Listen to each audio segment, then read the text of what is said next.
My stepmother managed to ruin my late mother's wedding dress, the one I'd been saving for my own big day. So when she asked to borrow my beach house for her anniversary, I said sure.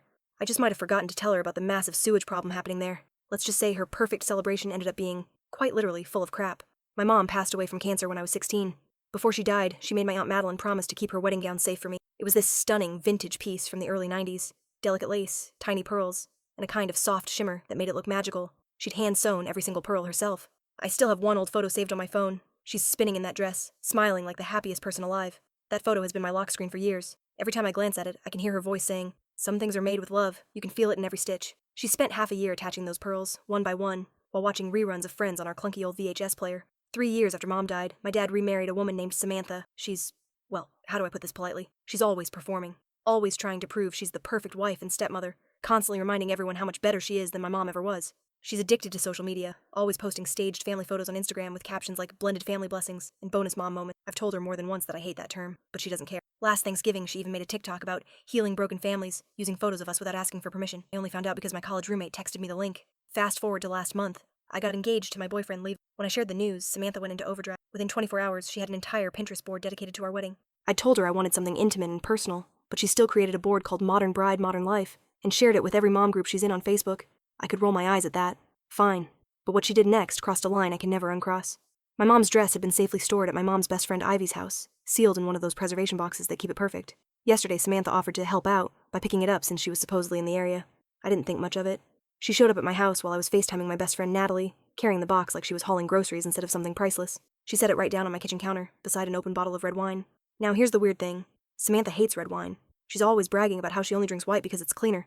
So seeing that bottle there already felt off. Then she insisted on opening the box immediately, even though I told her I wanted to wait until my aunt could be there for the moment. You can probably guess what came next. As she tugged the dress out, her elbow accidentally knocked the wine bottle over. The red wine poured straight across the ivory fabric, all over the dress my mom had sewn with her own hands. But it wasn't the accident itself that broke me. It was her reaction. She didn't gasp. She didn't scramble for a towel. She just froze for a second, then gave this tiny, smug smile before putting on the fakest, "oh no" performance I've ever seen. It was like watching a bad YouTube skit where people fake injuries. Natalie, still on FaceTime, saw the whole thing. She swears she saw Samantha's hand nudge the wine bottle before it fell, but the video was grainy, so we can't prove it. Still, she immediately started screen recording because something felt off. I called my dad sobbing, and his response was as predictable as ever. "Honey, it was just an accident. Samantha feels awful. We'll buy you any dress you want." He doesn't get it. It wasn't about the dress. It was about losing the last piece of my mom that I could carry into my wedding day. This morning, Samantha had the nerve to send me a link to a $300 dress from David's Bridal with the message, "This would look so much better on you anyway." And then, to top it off, she posted a long Facebook status about how accidents happen for a reason, and how sometimes we need to let go of the old to embrace the new. She tagged me in it. I blocked her before I could even see the comments. Then, as if she hadn't done enough damage, she texted to ask if she and my dad could use my beach house for their anniversary celebration next month. That beach house is the only thing I inherited from my mom's side. It's this small, peaceful cottage on the coast that my grandparents left me, and Samantha has been trying to convince me to sell it ever since she married Dad. She even accidentally had one of her realtor friends listed online once. So I smiled and told her of course she could, because that's what my mom would have done. Smiled sweetly and kept her composure. What Samantha doesn't know is that my handyman Joseph called me last week about a nasty sewage issue there. He even sent me photos and detailed WhatsApp messages showing how bad it was. I just haven't had the time to fix it yet. Or maybe I'll just be too busy to mention it before her big anniversary bash. She's already bragging online about her perfect coastal celebration, posting pictures of rental furniture and a hired photographer. First update. Thank you all so much for the support after my last post. I really needed it to stay sane. I've waited a few days to write this update because I wanted to be absolutely certain but found out. Here's what's happened since then. A few days after my post, Ivy, my mom's best friend who had been storing the dress, called me sounding really uneasy. She said she'd been reviewing her Ring doorbell footage from the day Samantha picked up the dress, because something about that morning didn't sit right with her. Turns out Samantha didn't just stop by once. The camera caught her driving past Ivy's house around 8:30 a.m., circling the block twice. Ivy only noticed because her neighbor texted her, saying a strange car had been creeping past their houses. At first, Ivy didn't think much of what she'd seen.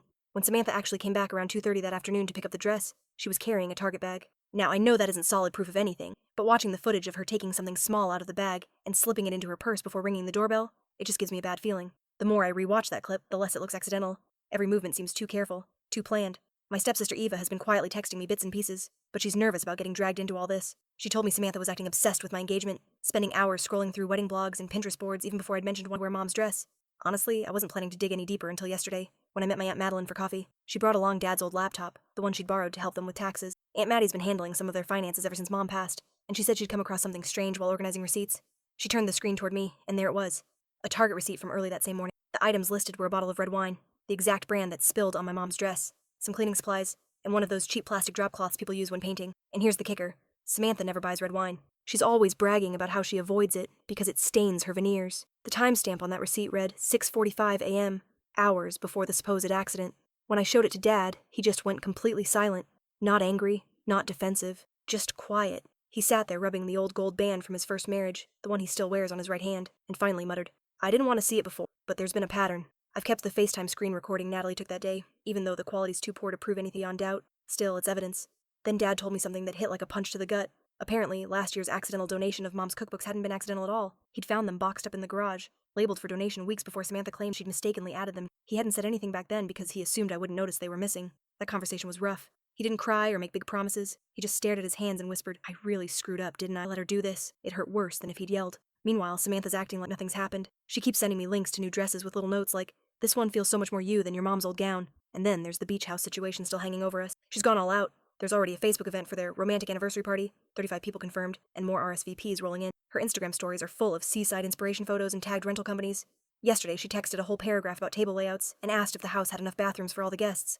I still haven't said a word about what Joseph, the handyman, told me regarding the septic system. The video he sent last week shows standing water pooling in the yard after every rainstorm. He told me bluntly it needs fixing immediately before any big events. But somehow I just keep forgetting to mention that part to Samantha whenever she calls. Eva's been staying at her friend's place a lot lately. She says the energy at home feels strange. Samantha's suddenly being overly sweet, buying her pricey gifts off Amazon, offering spa days, acting like the perfect stepmom out of nowhere. Eva thinks she's trying to buy her silence, though she's not sure why. Today, the preservation specialist finally got back to me about the dress. The report said the stain was too precise to be a random spill, like someone had poured the wine directly in one area. They also noticed tiny snags in the lace that had happened before the wine damage, probably from someone roughly handling it inside the preservation box. I keep staring at the last photo I have of Mom wearing that gown. There's this little pearl embellishment on the sleeve. She once told me it took her 3 nights to sew that tiny detail watching old Seinfeld episodes. That same section is now completely ruined, eaten away by the wine. It feels deliberate, you know? Like someone wanted to erase that one small part of her. Edit. A lot of people have asked what I plan to do about the beach house party. Honestly, I'm just going to let the situation take its natural course. The septic system will handle it. Or it won't. Edit 2. For those wondering about the dress, yes, I'm keeping every piece of documentation from the specialist. No, I'm not planning to sue or anything. Sometimes karma has its own timing. Edit 3. Dad just texted me tonight. He wants to come by tomorrow. Said he found some old photos of Mom that he thinks I should have. Maybe he's finally ready to face the truth. Second update. Thank you again for all the messages checking in. It's been a wild week, and I finally have some news about the beach house. Samantha keeps calling it an intimate gathering, but her guest list somehow keeps ballooning. 35 confirmed so far. She texted this morning asking about parking and how many cars can fit in the driveway. Then she asked, "There are 2 bathrooms, right? That should be enough?" Every time she brings it up, I think about saying something about the septic system. Joseph, my handyman, texted again yesterday with fresh photos of the backyard after another rainstorm. Water pooling in all the wrong places. He even added a note. "Hey, just checking in about that septic estimate. Really needs attention before any big gatherings. It's getting worse with the rain." Joseph explained that the septic system's been on its last legs for a while, but when it rains, the problems really start to show. He warned that if too many people used the plumbing all at once, things could go from bad to catastrophic in a single afternoon. Dad came by yesterday. He's been quieter lately. More reflective, I think, since everything that happened with the dress. He's been spending more time at the old house, the one he shared with Mom before Samantha came. He sat at my kitchen counter, flipping through some photos he'd found of the beach house. "Remember when the shower broke that one summer?" he said, smiling faintly. "Your mom made us all use the outdoor hose for 2 days. Said it was camping." Then his face changed, more serious, and he asked, "Should I be worried about anything with the house? For the party?" I just shrugged, trying to sound casual. "Everything's fine," I said. He looked at me for a long second, like he was searching my face for the truth. Then he nodded slowly. I think he knows I'm not telling him everything, but he's not ready to push. Eva's still feeding me little updates from home. Nothing too dramatic, just regular party prep stuff. Samantha ordered decorations from Amazon, string lights, seashell centerpieces, even those tacky beach-themed napkins. The event's being catered by a local deli. Eva sent me a picture of the dining table completely covered in party supplies. "She's actually being kind of normal about this," Eva texted. "Almost makes me feel bad about what's coming. Almost." Samantha's behavior toward me has been odd. She's suddenly all smiles, sending me friendly little messages about table layouts and menu choices like we're best friends again. Yesterday she even texted saying she hoped I'd come celebrate with them. It would almost seem sincere, if I couldn't still picture that smug little grin on her face when she spilled the wine on Mom's dress. I checked her Facebook page using Eva's account, since she blocked me after the dress disaster. She's keeping things surprisingly low-key this time. Just a couple posts about a beautiful coastal celebration ahead, with some wave and shell emojis. Honestly, the restraint makes me more suspicious than you. Joseph messaged again this morning. He finally got the full repair estimate from the septic company. The cost was steep, but the real problem was timing. They said the system needs immediate work, especially if there's going to be heavy use. He attached a photo showing the ground starting to dip around the tank. His message couldn't have been clearer. This is going to be a major problem with 30-plus people. I keep picking up my phone to warn Samantha. I remember her accidental donation of Mom's cookbook, the missing jewelry that somehow always disappears when she's reorganized, and that little look of satisfaction when red wine destroyed the one irreplaceable thing my mom... Eva came by for coffee this morning, looking uneasy. She'd been helping Samantha pack supplies for the party, and said she'd found the receipt for that exact bottle of red wine still tucked in Samantha's purse. "You know what's weird?" she said.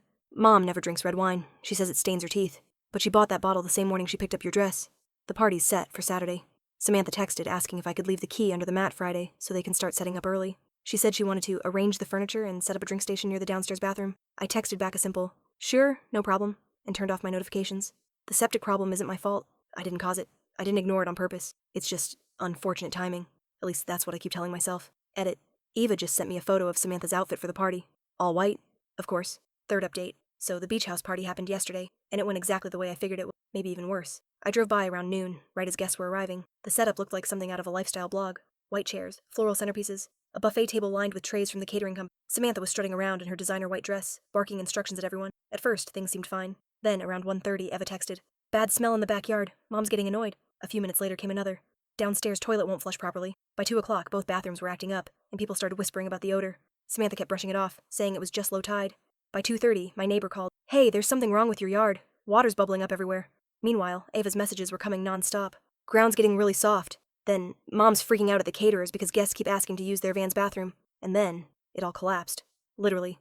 During their anniversary toast, part of the deck sank slightly into the soggy ground, just enough to knock the buffet table off balance. The anniversary cake slid off its stand and straight into the muck. That's when Samantha stepped into what she thought was just damp grass, and sank ankle-deep in sewage.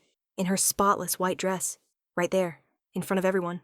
You could almost hear the collective gasp before people started awkwardly gathering their things, mumbling polite excuses like, "Oh, would you look at the time?" Within minutes, guests were heading to their cars. The smell had become unbearable, and wet patches were spreading fast across the lawn. Then came the real meltdown. Samantha completely lost it, screaming that I'd sabotaged her, that I'd planned the whole thing. She started dialing numbers, trying to reach any lawyer who'd answer on a Saturday, all while standing knee-deep in sludge with mascara streaking down her cheeks. Dad's reaction wasn't what I expected either. He was furious, not just at her, but at me too. He started yelling about how much the cleanup would cost, how the whole thing had turned into a nightmare. Dad completely lost his temper once the chaos hit full swing. He kept bouncing between yelling about how irresponsible everyone had been and demanding to know why Samantha thought it was smart to plan such a big party without checking on basic maintenance first. Eva caught part of it on her phone, Samantha screaming about lawsuits and defamation, Dad shouting about property damage and repair bills, guests awkwardly backing their cars out of the driveway like it out fast enough. It was total chaos. Since then, I've gotten about 30 texts from Samantha, a full range of emotions from fake guilt to full-blown rage. "You planned this. My lawyer will hear about this. You've ruined everything. Just like your mother. Always playing the victim." That one was my Dad's been calling constantly too. Gone is the calm, reflective version of him. Now it's mostly frustration and money talk. He keeps saying things like, "I don't even know whose side I'm supposed to be on here," and "You're both acting like children." He's been sleeping at his brother's place lately because, apparently, Samantha can't even look at him without snapping that he failed to defend her. The damage is real, though. The yard's destroyed, the downstairs carpet's soaked and ruined, and the septic tank is completely shot. Joseph sent the official estimate yesterday, and it's bad. Like, I should have gone to law school. Bad. Samantha's already taken to our neighborhood Facebook group asking for lawyer recommendations, specifically for property damage and intentional emotional distress cases. Ava's been sending me updates throughout the day. According to her, Samantha's been calling every friend she's got, insisting I sabotage the whole party out of jealousy. She's even had multiple contractors come by to document the damage for her legal case. I finally blocked Samantha after her last text. It read, "You think you're so clever? Just wait.